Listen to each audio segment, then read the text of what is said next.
ಪಡೆದವಳ ಕಾರುಣ್ಯದಲ್ಲಿ ಜಗದ ವರದ ತೆರನಲ್ಲಿ ಈ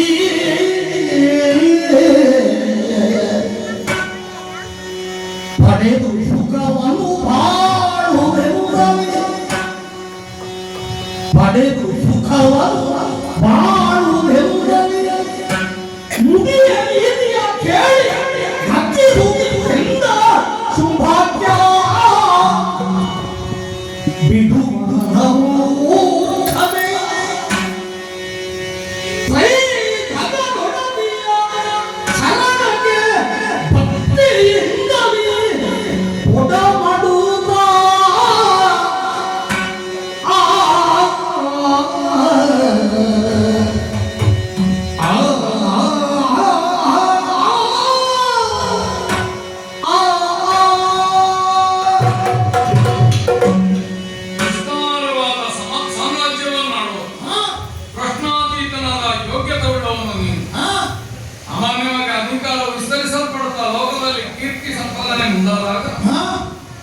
ಒಂದು ಭಾವ ಬರ್ತದೆ, ನಾನು ಮಾಡಿದ್ದು ಸರಿ, ಇದರಿಂದ ಆಚೆ ಇನ್ನೇನೂ ಇಲ್ಲ, ಒಂದು ಹುಸಿ ತೃಪ್ತಿ.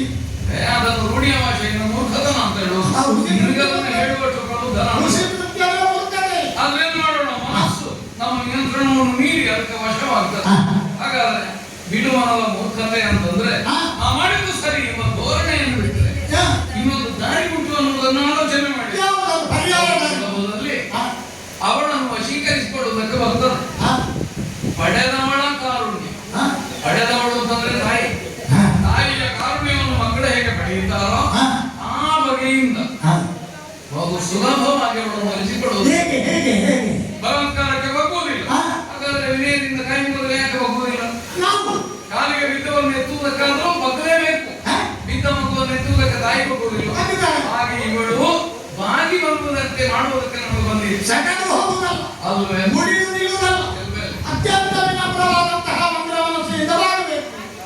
ಆ ಕೈ ಜಗದೊಡತಿಯಾದವಳು ನಮ್ಮ ಮೇಲೆ ಕಾರುಣ್ಯವನ್ನು ಬೀರುವಂತೆ ಆಯುಧವನ್ನಲ್ಲ, ಮುಗಿದ ಕೈಯೇ ನಮಗೆ ಆಯುಧವಾಗಬೇಕು, ಬಾಗಿದ ತಲೆಯೇ ನಮಗೆ ಆಯುಧವಾಗಬೇಕು. ಹಾಗೊಂದು ವೇಳೆ ನಾವು ವ್ಯವಹರಿಸಿದ ಒಂದಾದ್ರೆ ಆಪತ್ತು ದೂರವಾಗ್ತದೆ. ಒಂದು ಕ್ಷಣ ನೀನು ಆಲೋಚನೆ ಮಾಡಿ, ಹೊರ ಸಂಪಾದನೆಯನ್ನು ಮಾಡಿ ಧರೆಯ ಯೋನಿಜರಿಂದ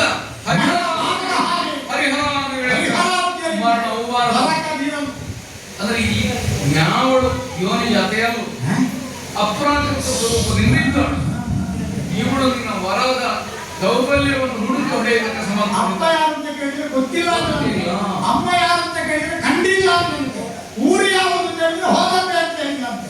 ಹಾಗೆ ಹೇಳುವಲ್ಲಿ ಹಾಗಾದ್ರೆ ಅವಳು ಅಪ್ಪ ಅಮ್ಮನ ಮಗಳಲ್ಲ ಅಂತ ತೋರಿಸಿದ್ಲು. ತಿಳುವಳಿಕೆಗೆ ಆಗಿನ ದಾರಿ ಇತ್ತು, ನನಗೆ ತಡವಾಗಿ ದೊಡ್ಡದಲ್ಲ, ತಡವಾಗಿ ತಿಳಿಯದೇ ಇರುವುದಕ್ಕಿಂತ ತಡವಾಗಿ ತಿಳಿದು ಮಾಡಿ ಅನುಕೂಲವು. ಹಾಗಾಗಿ ಈ ಹೋರಾಟದ ಪ್ರಯತ್ನವನ್ನು ಬಿಟ್ಟು ಅವಳಿಗೆ ನಾವು ಶರಣಾದೆ ಉಂಟಾಗ ಜಡಜಪೀಠನವ ಯಾವುದು ನಮಗೆ ಸೌಖ್ಯವನ್ನು ಕಲ್ಪಿಸಿದ್ದ ಆ ಸುಖವಾದ ಬದುಕನ್ನು ನಮಗೆ ಬದುಕುವುದಕ್ಕಾಗಿತ್ತು. ಕೇವಲ ನನಗೊಬ್ಬರಿಗೆ ಅಂತಲ್ಲ, ನಿನ್ನವರದಷ್ಟೋ ಮಂದಿಗೆ ನಿನಗೂ ಸೇರಿದಂತೆ ಇಲ್ಲಿಯವರೆಗೆ ಯಾವುದು ಅವ್ಯಾಹತವಾಗಿ ಸುಖದ ಅನುಭವವನ್ನು ಕೊಡ್ತಾ ಆ ರಾಕ್ಷಸ ಸಾಮ್ರಾಜ್ಯದ ಪರಮ ಸೌಖ್ಯವನ್ನು ಶುಂಭಾಸುರ ನಿನ್ನ ನಾಯಕತ್ವದಲ್ಲಿ ನಾವೆಲ್ಲ ಅನುಭವಿಸೋಣ. ಮೂರು ಕಥೆ ಹೇಳ್ತೀನಿ. ಒಂದು ಆಕೆ ದೇವಿ, ಎರಡನೇ ಕಥೆ ಅವಳಲ್ಲಿ ಮಹಾತ್ಮೆ ಉಂಟು, ಮೂರನೇ ಕಥೆ ಕಾಣಿಕೆವಾಗಬೇಕು. ಅದೇನೋ ಮೂರು ಕಥೆ, ಮೂರು ಕಥೆ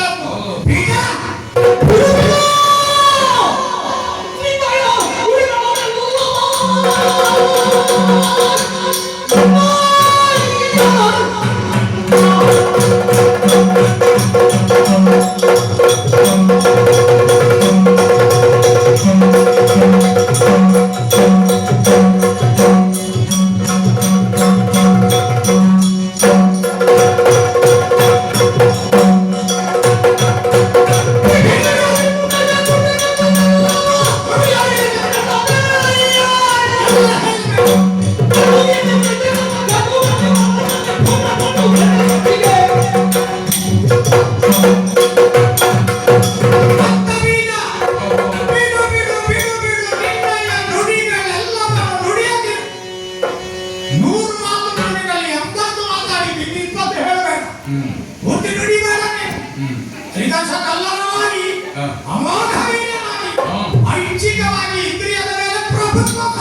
14 ಲೋಕವನ್ನು ಗದಗುಡಿಸಿದ ಗಂಡುಗಲಿ ಧೀರ ವೀರ ಶೂರ ಸಮರದಲ್ಲಿ ದೌರ್ಜನ್ಯಾಗಿ ಕಾಣಿಸಬಲ್ಲ ವ್ಯಕ್ತಿತ್ವದ ನನ್ನ ಮುಂದೆ ನೀನು ತಲೆ ತಗ್ಗಿಸಿ ಬೆನ್ನು ತಗ್ಗಿಸಿ ನಮಸ್ಕರಿಸಿ ಅಭಯಕ್ಕೆ ಅಂತ ಹೇಳ್ತೀಯಲ್ಲ, ನೀನು ಪಕ್ಕಕ್ಕೆ ನಿಲ್ಲು, ನಾನು ಹೋಗ್ತೇನೆ.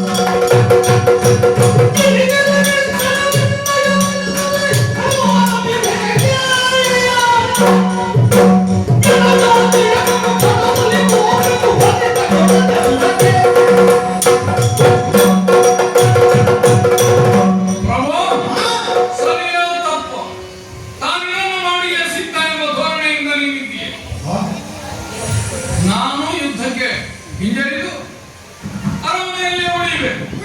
ನೀನು ಮುಂದೆ ಹೋಗ್ತಿ. ಈ ರೀತಿಯಲ್ಲಿ ಇಚ್ಛೆಯ ನಿರ್ಣಯ ಮನದಲ್ಲಿ ನಮ್ಮ ಸ್ವಾಮಿ ಬಗ್ಗೆ ಕುರಿತ ಅನುಮಾನಗಳೇ ಬಿಡು ಸಾಧ್ಯವಾದರೆ ನಿನ್ನನ್ನು ಒಲಿಸಿಕೊಂಡು ಈ ಮಾರ್ಗ ಯೋಗ್ಯವಾದದ್ದು ಅಂತ ಹೇಳುವುದು ಹೊರತು ಯುದ್ಧ ಕಂಡಿದ್ದಲ್ಲ.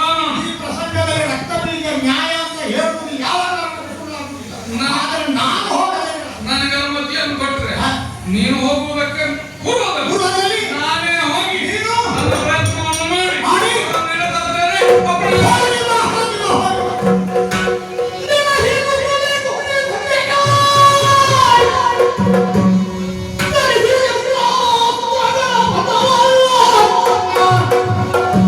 ಮೆರೆಯುತ್ತಿರುವ ಕದಂಬ ವನದಲ್ಲಿ ಕಂಡು ದೇವಿಯ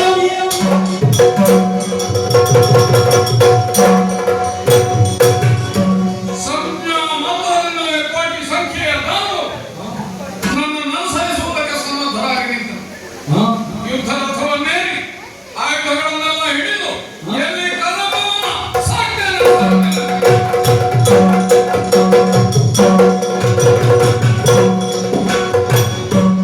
ಏನಿದು?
Oh